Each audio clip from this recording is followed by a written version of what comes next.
Sir Pawan Kalyan గారు recent గా India టుడేకి ఇచ్చిన ఇంటర్వ్యూలో తను ఉప ముఖ్యమంత్రి కావాలని కోరుకుంటున్నట్టుగా చెప్పినట్టుగా వార్తలు వస్తున్నాయి సార్. అసలు ఉప ముఖ్యమంత్రి పైన తను ఎటువంటి కామెంట్స్ చేశారు, మరి దీనికి లోకేష్ అంత అంగీకారంగా లేడు అని కూడా వార్తలు వస్తున్నాయి సార్. మరి దీనిపైన మీ ఒపీనియన్ ఏంటి? నిన్న పవన్ కళ్యాణ్ తర్వాత ఆయన భార్య అన్న లెజ్నోవా వీళ్ళందరూ ప్రధానమంత్రిగా ప్రమాణ స్వీకారం చేసినప్పుడు, మోడీ చేసినప్పుడు అటెండ్ అయ్యారు. ఆ సందర్భంగా ఇండియా టుడే రిపోర్టరు పవన్ కళ్యాణ్తో ఒక చిన్న ఇంటర్వ్యూ చేశాడు. కానీ అక్కడ ఇతను అడిగిన ప్రశ్నలు కానీ ఆయన ఆన్సర్లు కానీ సరిగా వినబడట్లేదు. ఆ తర్వాత ఇతను వ్యాఖ్యానం చేశాడు.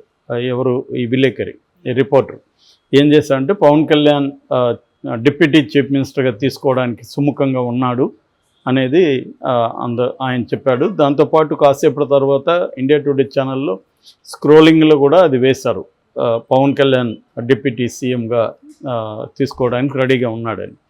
మామూలుగా అయితే పవన్ కళ్యాణ్ ఇక్కడ మంగళగిరిలో తన అభ్యర్థి గెలిచిన ఎమ్మెల్యేలు ఎంపీలతో మాట్లాడుతూ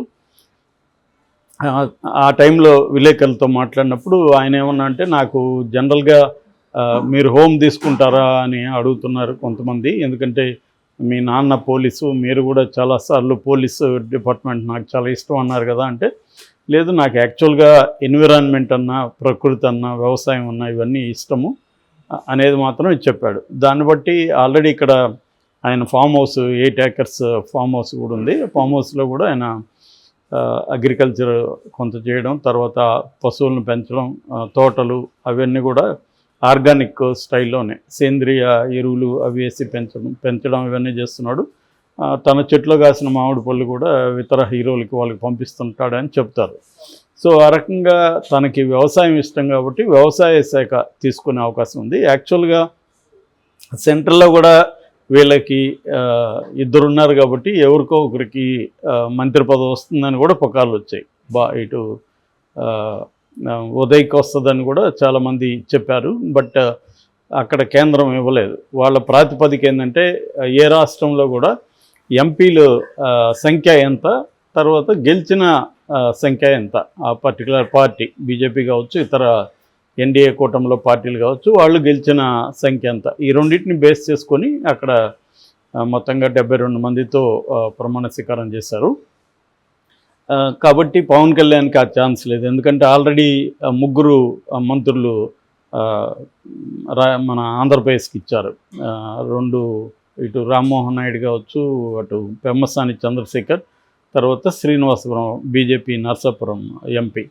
సో ఇంకా నెక్స్ట్ వాళ్ళకి వేరే ఏమన్నా కేంద్ర స్థాయిలో వేరే ఏమన్నా పదవులు ఇస్తారనేది చూడాలి. ఏదేమైనా పవన్ కళ్యాణ్ ఈ ప్రభుత్వంలో ఉంటూనే ప్రతిపక్షంగా కూడా ఉంటానని కూడా మొన్న చెప్పాడు. అది టెక్నికల్గా సాధ్యమా అనేది కూడా నేను కనుక్కుంటా అన్నాడు. మనకు తెలిసి అయితే టెక్నికల్గా సాధ్యం కాదు. ఎందుకంటే ఒక ప్రభుత్వంలో ఉండి మళ్ళీ నేను ప్రతిపక్షంలో ఉంటానంటే అది సాధ్యం కాదు. ప్రతిపక్షంలాగా వ్యవహరించవచ్చు మిత్రపక్షమే, కానీ తాము ఇచ్చిన హామీలు నెరవేర్చకపోయినా, తాము కొన్ని ప్రజలకు అనుకూలంగా నిర్ణయాలు లేకపోయినా వ్యతిరేకించవచ్చు. కానీ పవన్ కళ్యాణ్ అట్లాంటిది ఇప్పటివరకైతే ఏం చేయలేదు. ఎందుకంటే రాష్ట్రంలో తెలుగుదేశం శ్రేణులు విపరీతంగా వైసీపీ మీద కావచ్చు, అనేక పథకాలని కొట్టేయడం కావచ్చు, సచివాలయాల ధ్వంసం కావచ్చు, వైఎస్ఆర్ విగ్రహాలు కావచ్చు, యూనివర్సిటీ ఇళ్ళకి వెళ్ళి అక్కడ వీసీని గెరవ చేసి ఈవీసీని బయటకు వెళ్ళిపోవడం, ఇలాగ రకరకాలుగా చేస్తున్నారు. దాన్ని ఇంతవరకు పవన్ కళ్యాణ్ ఎక్కడ ఖండించింది లేదు. మామూలుగా అతని మాటలు వేరు, చేతలు వేరు అని నేను చాలాసార్లు చెప్పాను. ఇది కూడా అలాగే ఉండొచ్చు. సో ప్రతిపక్షం అంటే మరి ఖండించాలి కదా ఇది. సో ఎందుకంటే వీళ్ళు ప్రభుత్వం వచ్చింది దేనికి, తాము ఇచ్చిన హామీలు నెరవేర్చాలి. అట్లాగే అవకతవకలు జరుగుంటే దాన్ని ప్రాపర్గా చట్ట ప్రకారం ఖచ్చితంగా తీసుకోవచ్చు, తప్పేం లేదు. కానీ అట్లా కాకుండా వెళ్ళి విగ్రహాల ధ్వంసం కావచ్చు, మనుషుల మీద ఇండ్ల మీద దాడులు చేయడం కావచ్చు, ఖచ్చితంగా ఇదంతా కూడా ఖండించాల్సిందే. అది ఆయనేమి ఇప్పటివరకు ఖండించలేదు. నిజానికి వాళ్ళ వర్మ మీదనే జన సైనికులే దాడి చేశారు. దాని మీద కూడా ఇంతవరకు ఆయన ఏమి ఖండించలేదు. ఆగ్రహం వ్యక్తం చేశారని ఆంధ్రజ్యోతి రాశారు తప్ప ఆయన ఆగ్రహం వ్యక్తం చేసినట్టు మనకెక్కడా కనిపించలేదు. సో క్లియర్గా మామూలుగా అయితే ప్రతిదానికి ట్వీట్లు పెడతారు కదా వాళ్ళు, ఒక ట్వీట్ పడేయచ్చు కదా, జనసేన వాళ్ళు ఖండిస్తున్నాను నేను, అదేమీ లేదు. సో క్లియర్గా ఏంటంటే పవన్ కళ్యాణ్ ఇప్పుడు ఉప ముఖ్యమంత్రిగా మాత్రం ఉండాలనేది ఆయన కోరిక. యాక్చువల్గా ఆయన ఒకప్పుడు చూసుకున్నప్పుడు ముఖ్యమంత్రి నేను అవుతానని కూడా అన్నాడు. అది మా తర్వాత ఆయన మనసు మార్చుకున్నాడు. ఈ లోపల లోకేష్ కూడా ఒక ఇంటర్వ్యూలో ఆయన ముఖ్యమంత్రి అయ్యే ఛాన్స్ లేదు, చంద్రబాబు ముఖ్యమంత్రి అని కుండ బద్దలు కొట్టాడు. దాని తర్వాత దానివల్ల నాకు బాధ అయిందని కూడా ఆయన చెప్పుకున్నాడు. సో ఏదేమైనా ఉప ముఖ్యమంత్రి ఆయనకి ఇస్తారా అని కూడా లోకేష్ని గతంలో అడిగినప్పుడు కూడా అది మా పాలిట్ బ్యూరో డిస్కస్ చేసి చెప్తా ఉన్నాడు. సో అంటే క్లియర్గా మేము గెలిస్తే మా కూటమి గెలిస్తే ఉప ముఖ్యమంత్రి పవన్ కళ్యాణ్ ఉంటాడనేది ఆయన ఏం అనలేదు. పాలిట్ బ్యూరోలో డిస్కస్ చేస్తూ ఉన్నారు. ఇప్పుడు కూడా ఈయన పాటికి నేను ఉప ముఖ్యమంత్రి అవుతా అంటున్నాడు. మరి లోకేష్కి ఇంట్రెస్ట్ ఉందా, లోకేష్ అడ్డుపడుతున్నాడు అనేది ఒక వార్త వస్తుంది. ఎందుకంటే ఉప ముఖ్యమంత్రి ఉంటే చాలా సమస్యలు పవన్ కళ్యాణ్ క్రియేట్ చేసే అవకాశం ఉంది. వీళ్ళు ఇప్పుడు ఏంటంటే ప్రధానంగా వీళ్ళ అజెండా, ముఖ్యంగా లోకేష్ అజెండా రివెంజ్ తీర్చుకోవడం.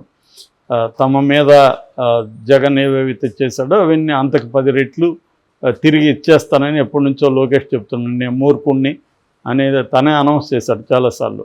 సో ఇప్పుడు దానికేమన్నా పవన్ కళ్యాణ్ అడ్డొస్తాడా ఇట్లాంటి విషయాలు. అట్లాగే గతంలో లోకేష్ ఆయన 3 శాఖలు తీసుకున్నా కూడా సకల శాఖ మంత్రిలాగా బిహేవ్ చేశాడు. ఇప్పుడు కూడా అలాగే చేయాలని తనుకుంటుంది. ఎందుకంటే మిత్రపక్షాల మద్దతుతో గవర్నమెంట్ ఫామ్ చేయలేదు, వీళ్ళకే 135 ఉంది. కాబట్టి ఇవాళ ఎవరి దయాదాక్షిణ్యాలు లోకేష్కో చంద్రబాబుకు అవసరం లేదు.